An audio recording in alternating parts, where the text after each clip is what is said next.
Dear students, welcome to ఈనాడు ఈ ప్రతిభ YouTube channel. పోటీ పరీక్షల్లో కీలకమైన కరెంట్ అఫైర్స్ను ఈ ప్రతిభ వీక్లీ రౌండప్ రూపంలో మీ ముందుకు తెస్తుంది. ఈ వీడియోలో మనం జూలై 1 నుంచి 7 వరకు జరిగిన ముఖ్య విషయాల గురించి తెలుసుకుందాం. జాతీయ అంశాలను పరిశీలిస్తే ప్రయాణికులకు రైల్వే సేవలన్నింటినీ ఒకే చోట అందించే సూపర్ యాప్ రైల్వేను అందుబాటులోకి వచ్చింది. రైల్వే మంత్రి అశ్విని వైష్ణవ్ 2025 జూలై 1న ఈ యాప్ను ఆవిష్కరించారు. కేంద్రీయ రైల్వే సమాచార వ్యవస్థ CRIS ఏర్పాటై 40 ఏళ్ల సందర్భంగా ఈ యాప్ను తీసుకొచ్చారు. రైల్వే వన్ యాప్ ఉద్దేశం గురించి లేదా దీన్ని తీసుకువచ్చిన సందర్భాన్ని బేస్ చేసుకుని ఈ అంశం నుంచి ప్రశ్నలు అడిగే అవకాశం ఉంది. National institute of public cooperation and child development NIPCCD పేరును కేంద్ర మహిళా శిశు సంక్షేమ శాఖ సావిత్రిబాయి పూలే జాతీయ మహిళా శిశు అభివృద్ధి సంస్థగా మార్చింది. సావిత్రిబాయి పూలే గొప్ప సంఘ సంస్కర్త, మొదటి మహిళా ఉపాధ్యాయురాలుగా పేరొందారు. ఆమె సేవలకు గుర్తింపుగా ప్రభుత్వం ఈ నిర్ణయం తీసుకుంది. NIPCCD పేరును ప్రభుత్వం ఏమని మార్చింది అనే ప్రశ్న పరీక్షల్లో అడగవచ్చు. కేంద్ర ప్రభుత్వం 2025లో ప్రారంభించిన నేషనల్ క్రిటికల్ మినరల్ మిషన్ కార్యక్రమం ద్వారా విదేశాల్లో గనులు సొంతం చేసుకునేందుకు NMDC ప్రయత్నాలు చేస్తుంది. సౌర పలకల తయారీ, పవన విద్యుత్ టర్బైన్ల ఉత్పత్తి, EV తయారీ, విద్యుత్ నిల్వల యూనిట్లకు కొన్ని కీలక లోహాలు ఎంతో అవసరం. యాంటీమొని, బెరీలియం, బిస్మత్, కోబాల్ట్, రాగి, గాలియం, లిథియం, నికెల్ లాంటి 30 లోహాలు వీటికి అవసరం. ఆఫ్రికా, ఆస్ట్రేలియా, దక్షిణ అమెరికా దేశాల్లో ఈ గనులు కొనుగోలు చేసే ఆలోచనలో NMDC ఉంది. దుబాయ్లో NMDC కార్యాలయాన్ని ఇటీవలే కొత్తగా ప్రారంభించారు. నేషనల్ క్రిటికల్ మినరల్ మిషన్ ఎప్పుడు ప్రారంభమైంది? NMDC తన కార్యాలయాన్ని ఇటీవల ఏ దేశంలో ఏర్పాటు చేసింది? ఇలాంటి అంశాలు ప్రశ్నలుగా అడగొచ్చు. ఇంకా సైన్స్ అండ్ టెక్నాలజీ విషయానికి వస్తే మొదటగా చెప్పుకోవాల్సింది INS తమాల్ యుద్ధ నౌక గురించి. గైడెడ్ క్షిపణి వ్యవస్థతో పాటు శక్తివంతమైన ఆయుధాలు, నిఘా వ్యవస్థలు కలిగిన యుద్ధ నౌక అయిన INS తమాల్ భారత నౌకాదళంలో చేరింది. 2025 జూలై 1 రష్యాలో నిర్వహించిన ప్రత్యేక కార్యక్రమంలో ఈ నౌకను జాతికి అంకితం చేశారు. రష్యాలోని కలినిన్గ్రాడ్లో ఇది తయారైంది.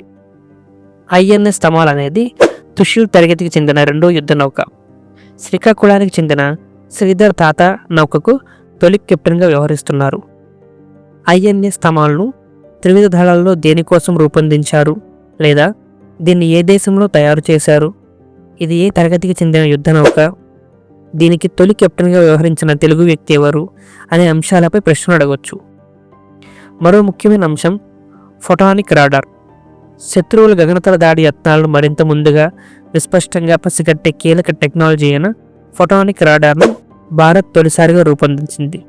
తద్వారా అతి కొద్ది దేశాల సరసన భారత్ చేరింది. రాడార్లను ఏమార్చే స్టెల్త్ యుద్ధ విమానాలను ఇది ఇట్టే పసిగడుతుంది. శత్రువుల ఎలక్ట్రానిక్ జామింగ్ తంత్రాలకు ఇది లొంగదు. బెంగళూరులో DRDOకు సంబంధించిన electronics and radar development establishment lab దీన్ని అభివృద్ధి చేసింది.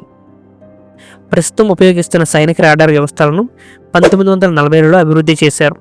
అవి రేడియో ఫ్రీక్వెన్సీ RF తరంగాల సాయంతో నింగిలోని లక్ష్యాలను గుర్తించడంతో పాటు ఎంత దూరంలో ఉన్నాయి, ఎంత వేగంతో పయనిస్తున్నాయి ఇలాంటి వివరాలను సేకరిస్తాయి. ఫోటానిక్ రాడార్ అభివృద్ధి చేయాల్సిన అవసరం, ఉపయోగాలు, గతంలో ఎలాంటి పరిజ్ఞానం ఉండేది లాంటి అంశాలను గుర్తుంచుకోవాలి. ఈ వారంలో మరణించిన ప్రముఖ వ్యక్తుల వివరాలకు వస్తే ప్రముఖ వ్యక్తిత్వ వికాస నిపుణుడు, ఇంద్రజాలికుడు, రచయిత, బహుముఖ ప్రజ్ఞాశాలి డాక్టర్ BV పట్టాభిరామ్ 75 సంవత్సరాల వయసులో జూలై 1న హైదరాబాద్లో కన్నుమూశారు. ఈయన 1950లో కాకినాడ జిల్లా కాజులూరు మండలం సీర గ్రామంలో జన్మించారు. భారత్ మ్యాజిక్ సర్కిల్ ఏర్పాటు చేసి ఇంద్రజాలంపై గౌరవం పెంచారు. సినిమాల్లోనూ ఇంద్రజాల నైపుణ్యం ప్రదర్శించారు. 100కు పైగా వ్యక్తిత్వ వికాస పుస్తకాలు రచించారు. డాక్టర్ BV పట్టాభిరామ్ ఏ రంగంలో నిపుణులు, మ్యాజిక్ను విస్తృతం చేసేందుకు ఆయన ఏర్పాటు చేసిన సంస్థ మొదలైన అంశాలను గుర్తుంచుకోవాలి. అంతర్జాతీయ అంశాలను పరిశీలిస్తే మొదటిది, థాయిలాండ్ ప్రధానమంత్రి పేటాంగ్ గాన్ షినవ్రతను రాజ్యాంగ న్యాయస్థానం జూలై 1న సస్పెండ్ చేసింది. పొరుగు దేశమైన కాంబోడియా ప్రధానితో జరిపిన చర్చల్లో ఆమె అతివినయం ప్రదర్శిస్తూ మాట్లాడి నైతిక ఉల్లంఘనకు పాల్పడ్డారన్న అభియోగంపై కోర్టు ఈ నిర్ణయం తీసుకుంది. 2025 మే 28న కాంబోడియా, థాయిలాండ్ల మధ్య జరిగిన పోరులో కాంబోడియా సైనికుడొకరు మరణించాడు. ఇరు దేశాల మధ్య ఉద్రిక్తలను సడలించేందుకు కాంబోడియా ప్రధాని హున్సేన్తో థాయ్ ప్రధాని సంప్రదింపులు జరిపారు. ఈ చర్చల ఆడియో లీక్ కావడంతో షెనవత్ర అతి వినయంపై విమర్శలు వెల్లువెత్తాయి. తుది తీర్పు వెలువడే వరకు ఆమెను పదవి నుంచి సస్పెండ్ చేస్తున్నట్లు కోర్టు ప్రకటించింది.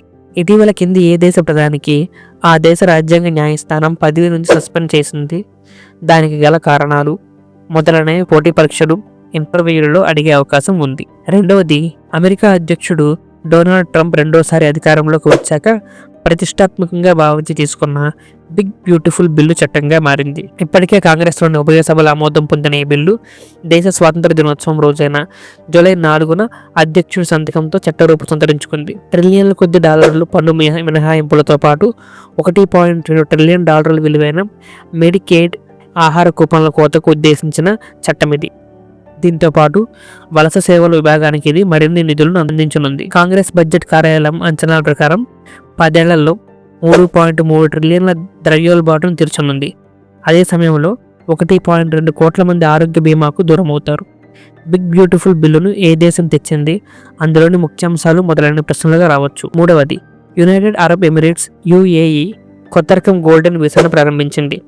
నామినేషన్ ఆధారంగా ఎంపిక చేసే ఈ ప్రక్రియలో కొన్ని షరతులు ఉన్నప్పటికీ ఇంతకు ముందున్న చాలా నియమాలను సవరించింది. 2 మిలియన్ దిరములతో సుమారు 4.66 కోట్లు స్థిరాస్తి కొనుగోలు చేయడం, అరబ్ దేశాల వ్యాపారంలో పెద్ద మొత్తంలో పెట్టుబడులు పెట్టడం గోల్డెన్ వీసాను పొందడానికి భారతీయులకు ఇప్పటి వరకు ఉన్న మార్గాల్లో ఒకటి. కొత్తగా ప్రవేశపెట్టిన నామినేషన్ ఆధారిత విధానంతో 1,00,000 దిరం 23.30 లక్షలు చెల్లించి ఈ గోల్డెన్ వీసాను పొందవచ్చు. భారతీయుల లక్ష్యంగా UAE కొత్త రకం గోల్డెన్ వీసాను తెచ్చింది. అందుకే పోటీ పరీక్షల్లో ఈ అంశంపై అవగాహన తప్పనిసరి. దినోత్సవాల గురించి చర్చిస్తే ఈ వారంలో ప్రధానంగా GST దినోత్సవం, అంతర్జాతీయ ప్లాస్టిక్ బ్యాగ్ రహిత దినోత్సవం, వరల్డ్ జూనోసిస్ డే నిర్వహించారు. దేశవ్యాప్తంగా వస్తు సేవల పన్ను GST అమల్లోకి వచ్చిన తేదీని పురస్కరించుకొని ఏటా జూలై 1న GST దినోత్సవంగా నిర్వహిస్తారు. అన్ని వస్తు సేవలపై దేశమంతా ఒకేలా విధించే పరోక్ష పన్నును వస్తు సేవల పన్ను అంటారు. దీని అమలుతో మిగిలిన పరోక్ష పన్నులు ఏవీ ఉండవు. పన్నుల సరళీకరణ జరిగి వ్యాపారం సులభతరం అవుతుంది. మన దేశ ఆర్థిక వ్యవస్థపై GST అమలు ప్రభావాన్ని తెలియజేయడం ఈ రోజు ముఖ్య ఉద్దేశం. GST అమలు కోసం ప్రవేశపెట్టిన బిల్లును 2016 ఆగస్టు 3న రాజ్యసభ, ఆగస్టు 8న లోక్సభ ఆమోదించాయి. 2016 సెప్టెంబర్ 8న అప్పటి రాష్ట్రపతి ప్రణబ్ ముఖర్జీ GST బిల్లును ఆమోదించారు.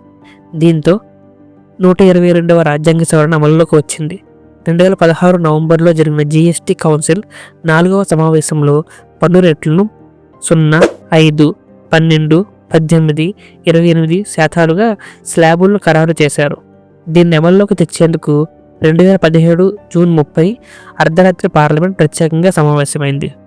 17 రకాల కేంద్ర, రాష్ట్ర పన్నుల స్థానంలో 2017 జూలై 1 నుంచి అన్ని రాష్ట్రాలు, కేంద్రపాలిత ప్రాంతాల్లో GSTని అమలు చేశారు, జమ్మూ కాశ్మీర్ మినహాయింపు. రెండవది, ప్లాస్టిక్ వాడకం వల్ల పర్యావరణానికి కలిగే ముప్పు గురించి ప్రజల్లో అవగాహన కల్పించే ఉద్దేశంతో ఏటా జూలై 3న అంతర్జాతీయ ప్లాస్టిక్ బ్యాగ్ రహిత దినోత్సవంగా నిర్వహిస్తారు. ప్రస్తుతం ప్రపంచాన్ని పీడిస్తున్న పర్యావరణ సమస్యల్లో ప్లాస్టిక్ కాలుష్యం ఒకటి. ప్లాస్టిక్ వాడకాన్ని నివారించే ఉద్దేశంతో 2005లో స్పెయిన్ కేంద్రంగా రిజిరో అనే స్వచ్ఛంద సంస్థ ఏర్పడింది.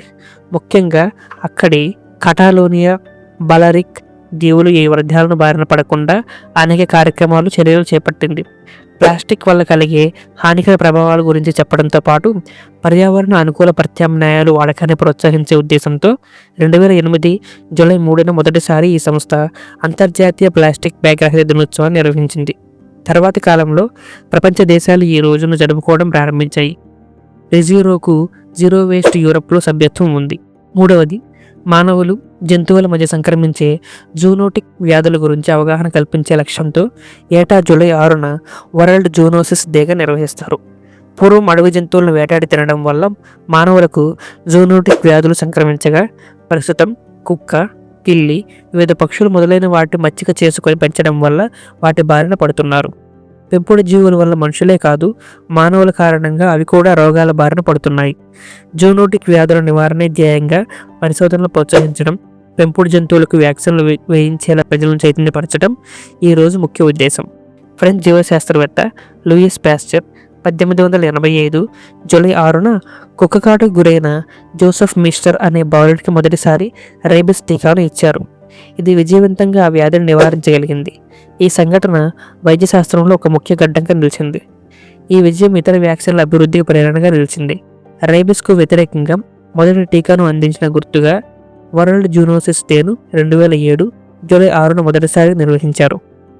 ఆయా దినోత్సవాలు ఏ తేదీన నిర్వహిస్తారు, వాటిని నిర్వహించడంలో ముఖ్య ఉద్దేశం, మొదటిసారి ఎప్పుడు జరిపారు, ఏ సంస్థ వీటిని జరుపుతుంది లాంటి విషయాలపై పరీక్షార్థిక అవగాహన ఉండాలి. ముఖ్యమైన సదస్సులు, సమావేశాలను గమనిస్తే ప్రధాని మోదీ విదేశీ పర్యటన, ఆయన సమావేశమైన ఆయా దేశాల నేతల గురించి ముఖ్యంగా తెలుసుకోవాలి. అలాగే బ్రిక్స్ సదస్సులో మోదీ పాల్గొని ప్రసంగించిన అంశాలను ప్రధానంగా గుర్తుంచుకోవాలి. ప్రధాని నరేంద్ర మోదీ 5 దేశాల పర్యటన కోసం జూలై 2న ఢిల్లీ నుంచి బయలుదేరారు. తొలుత ఘనా రాజధాని అక్రా చేరుకున్నారు. గత 3 దశాబ్దాల్లో భారత ప్రధాని ఒకరు ఘనాను సందర్శించడం ఇదే ప్రథమం. ఘనా అధ్యక్షుడు జాన్ ధమానీ మహమాతో ప్రధాని భేటీ అనంతరం 2 దేశాల మధ్య 4 ఒప్పందాలు కుదిరాయి. ప్రధాని మోదీకి ఘనా తమ దేశ అత్యున్నత పౌర పురస్కారమైన the officer of the order of the star of ఘనాను ప్రదానం చేసింది. మోదీ ట్రినిడాడ్ టొబాగో ప్రధాని కమలా ప్రసాద్ బిసరస్తో చర్చలు జరిపారు. రక్షణ, వ్యవసాయం, ఆరోగ్య రక్షణ, డిజిటల్ రూపాంతరీకరణ, ఏకీకృత చెల్లింపుల వ్యవస్థ, సామర్థ్య పెంపు లాంటి రంగాల్లో 2 దేశాలు కలిసి పనిచేయడానికి ఉన్న అవకాశాలపై ఇద్దరు నేతలు చర్చించుకున్నారు. మౌలిక సదుపాయాలు, సంస్కృతి, క్రీడాకారులు, శిక్షణ, ఔషధ రంగాల్లో సహకారం పెంపునకు 6 ఒప్పందాలపై ఇరు దేశాలు సంతకాలు చేశాయి.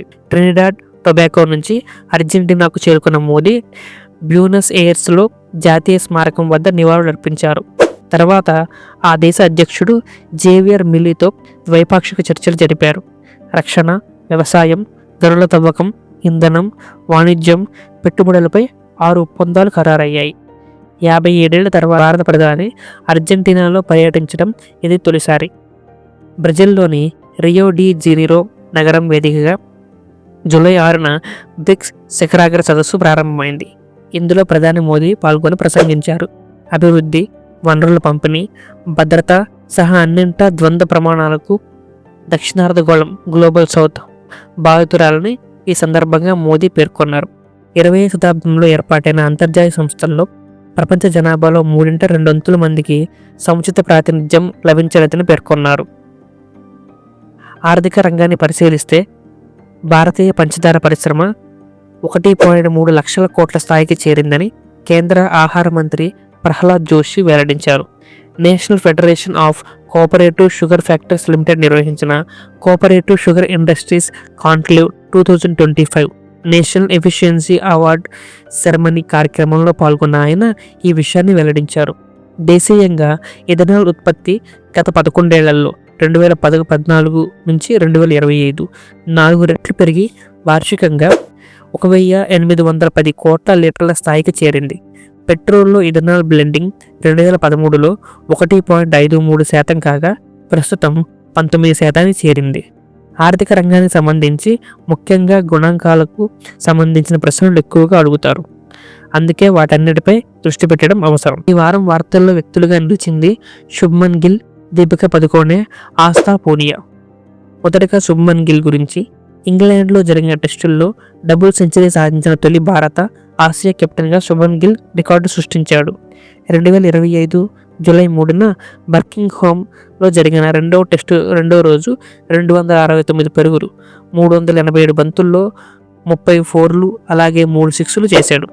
శ్రీలంక బ్యాటర్ దిల్షాన్ 2011లో లార్డ్స్లో సాధించిన 193 పరుగులే ఇప్పటివరకు ఇంగ్లాండ్లో ఓ ఆసియా కెప్టెన్ చేసిన అత్యధిక స్కోరు కాగా దీన్ని గిల్ అధిగమించాడు.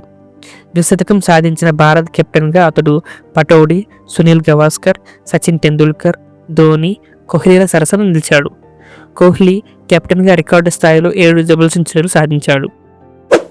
విదేశాల్లో ఒక భారత్ బ్యాటర్కు ఇది 3వ అత్యధిక స్కోరు. సెహ్వాగ్ 309, పాక్పై ముల్తాన్లో ద్రవిడ్ 270, పాక్పై రావల్పిండిలో ముందున్నారు. ఇక దీపికా పదుకోనే విషయానికి వస్తే Bollywood heroine Deepika Padukone Hollywood walk of fame star 2026కు ఎంపికయింది.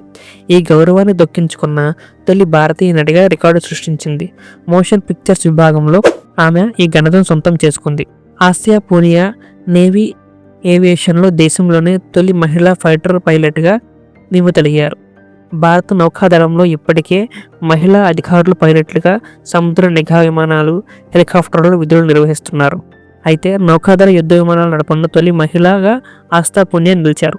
ఆమె భవిష్యత్తులో MiG-29K లేదా నౌకాదళ రఫేల్ యుద్ధ విమానాలు నడిపే అవకాశం ఉంది. దానికి ముందు ఆమె యుద్ధ విమానాలు నడపడంలో శిక్షణ పొందుతారు. మహాత్మా గాంధీ విశ్వవిద్యాలయం పరిధిలోకి కళాశాలలో MA 2వ సంవత్సరం విద్యార్థులకు పాఠ్యాంశంగా ప్రముఖ రచయిత పెద్దింటి అశోక్ కుమార్ రాసిన లాంగ్ మార్చ్ నవల ఎంపికైంది. తెలంగాణ ఉద్యమ నేపథ్యంగా రాసిన దీన్ని ఈ విద్యా సంవత్సరం నుంచి విద్యార్థులు అధ్యయనం చేయనున్నారు. ఇప్పటికే ఈ నవల ఉస్మానియాలోనూ సిలబస్గా ఉంది.